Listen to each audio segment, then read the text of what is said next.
Hello, Maple Ridge CRC Church family. Today, I want to invite us to corporately lament. What is lament? What do I mean by this? Lament is a biblical form of prayer. Lament is more than simply expressing our sorrow or venting our emotions, though it does include that. Lament is an invitation to talk honestly, to be quite frank with God about our disappointments, about our sorrows, our sufferings, our frustrations.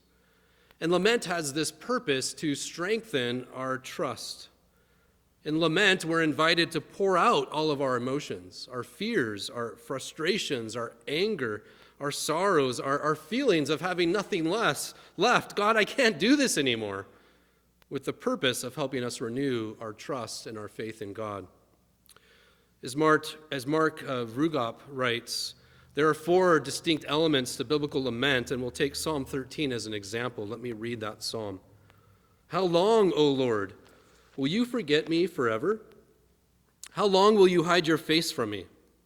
How long must I wrestle with my thoughts and every day have sorrow in my heart? How long will my enemy triumph over me? Look on me and answer, O Lord my God. Give light to my eyes, or I will sleep in death. And my enemy will say, I have overcome him, and my foes will rejoice when I fall. But I trust in your unfailing love.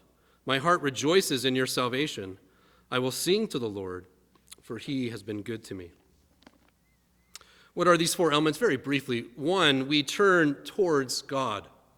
Notice verse 1. How long, O Lord, will you forget me forever? How long will you hide your face from me? Lament is a choice we make to talk to God about what is happening. We don't keep it inside, we voice it and express it to God. The second element is we bring our complaint. Every lament has some element of complaint to it. In Psalm 13, verse 2, how long must I wrestle with my thoughts and every day have sorrow in my heart? How long will my enemy triumph over me? And lament, we honestly identify our pain, our questions, our frustrations, all the things that are raging in our minds and hearts. We give expression to them. Lord, really? After all these years of working so hard in school, my graduation ceremony is canceled because of this stupid virus? This is how my last year of school gets to end? Lord, you know how much we were looking forward to that trip, to get away, to be refreshed. Great, now we get to be at home in isolation from everyone. I'm so frustrated. We bring our complaints. Third, with boldness, we ask for help. Verse 3 and 4, Psalm 13. Look on me and answer, O Lord my God. Give light to my eyes, or I will sleep in death, and my enemy will say, look, we've overcome him. We ask for help, to seek out God's help in the midst of our disappointments, discouragements, our sorrows, and our frustrations is in itself an act of faith. If we keep it all inside, as Vrugop puts it, it can create a deadly silence as we give in to despair. There's no hope. Or we give in to denial. Everything's fine. But lament invites us to break the silence, to dare to hope in God's promise as we ask and cry out for his help. And finally, in lament, we choose to trust. This is where laments are going, to renew our trust, however fragile it might be. This is how Psalm 13 ends. But I trust in your unfailing love. My heart rejoices in your salvation. I will sing to the Lord, for he has been good to me. As we navigate these major disruptions to our lives and all the disappointment and anger and frustration that they bring with them, our laments seek to renew our capacity to trust God along the way. We don't know when this is going to end.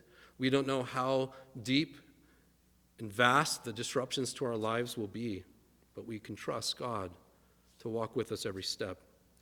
As Vrugop puts it in lament, quote, we lay out the messy struggles of our soul, and then we ask again and again for God to help.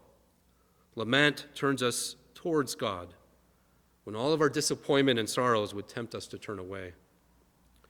May these times of COVID-19 make us more competent lamenters. May we learn to talk to God regularly about our sorrows, our frustrations, our disappointments, our complaints. One way we can grow in this is by reading Psalms of Lament.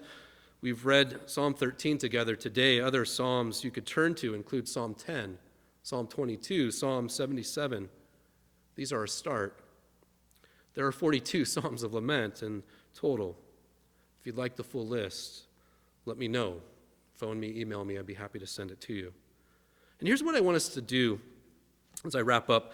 To help kickstart and to give shape to our corporate lament, would you please comment on this post?